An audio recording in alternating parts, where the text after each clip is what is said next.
The husband from hell. Alona pulled herself up onto her elbows.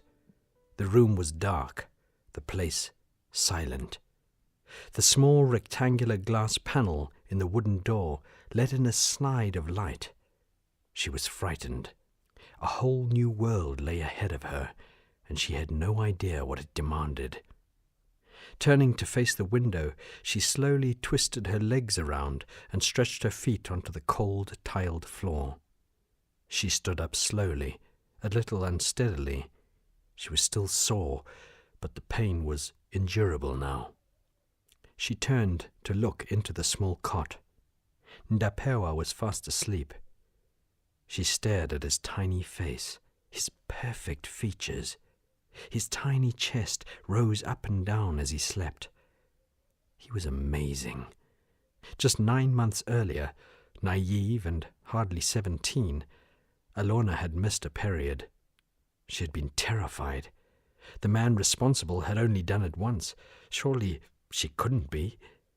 The man was thrice her age and had forced his way on her. That was the last time she ever saw him. When Alona took the pregnancy test, she knew this was the end of her dreams. Her mother was going to stand by her side, but her brothers were not going to tolerate it.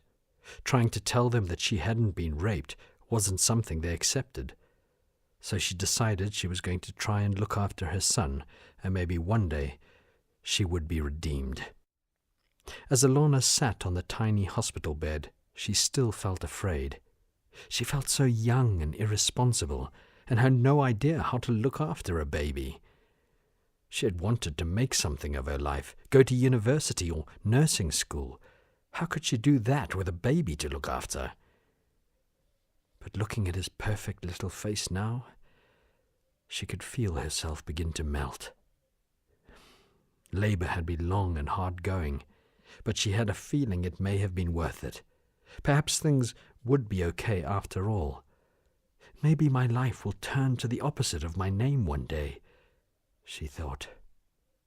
Yawning, she leant down to kiss him and climbed back into bed, feeling a little buzz of excitement for the first time since he had been born.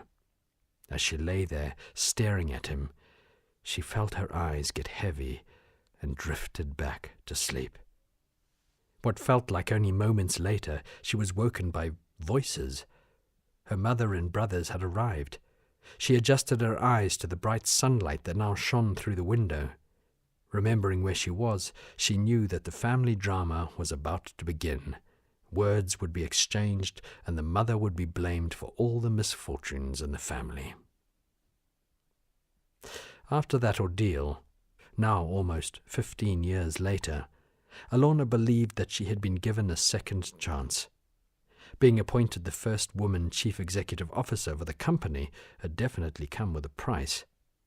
As she walked towards the Connor office, part of her felt satisfied, but the rest of her was unhappy. She was in a position to look after her son and even the whole village, but deep inside she still felt incomplete. For years she had tried to move on with her life, dated different people, but it seemed to end up in the same way. She would meet someone and it would look like they were getting along, and after a few months the man would propose, and just before the wedding arrived, something would crop up that would lead to the couple splitting. She would meet someone and it would look like they were getting along, and after a few months the man would propose, and just before the wedding arrived, something would crop up that would lead to the couple splitting. So far, this was the third time it had happened. So Alona had decided to focus on her career, as it was evident that the man department had failed. Daria had been assigned to Alona since she was 16. He was a no-nonsense man who lived up to the word possessive. To him, this woman belonged to him, and to date he had managed to do all that he could so that no man would physically want Alona. His usual whisperings included telling Alona that she was far better than the man in the picture, and constantly he would push Alona to control the man to the extent that all men felt threatened by her and would decide to leave. As Alona settled on her desk, she kept on remembering the dream that she'd been having the last few days. It always tended to happen around the same time, and each day it seemed to continue from where it had ended the previous day. For last night, she was at a marriage ceremony, and she was the bride. As she waited for the groom to arrive, a woman came to her and said, "But you are already married. Why can't you just accept it?" She started to run in the dream, but a man whom she had never met before grabbed her hand. As he started to speak, her heart recognized the voice, but she just didn't know where she had heard this man speak. As she fumbled upon the papers in her office, Alona knew this dream meant something. But being as educated as she was, she decided she wasn't going to waste her time on some superstitious dream. She continued with her daily routine. She comforted herself with the events scheduled for the evening. As she made the long drive home, she kept on thinking, does life offer third chances? I don't think so, she answered herself. Just as she continued to muse on that thought, she remembered how she had met John. He was a foreigner, but there was something different about him. From the moment she had met him, he had treated her in a way that she had never expected before. What captivated her more was the fact that this man believed in the king.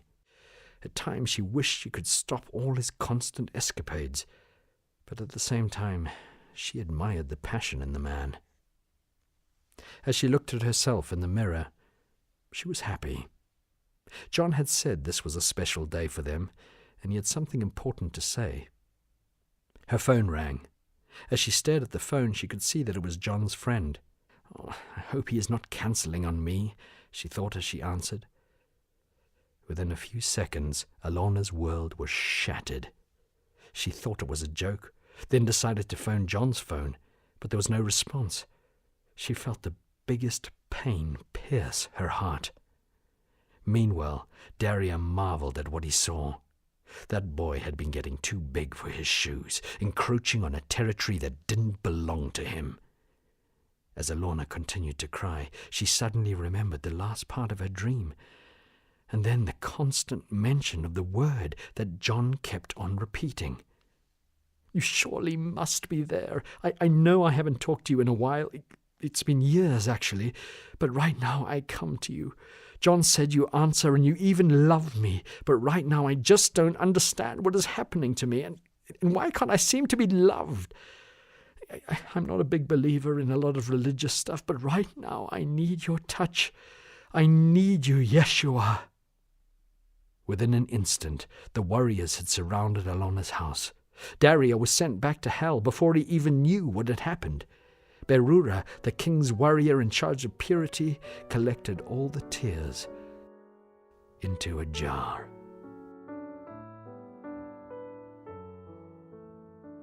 Adapted from the book Hallmarks of a Pregnant Kingdom.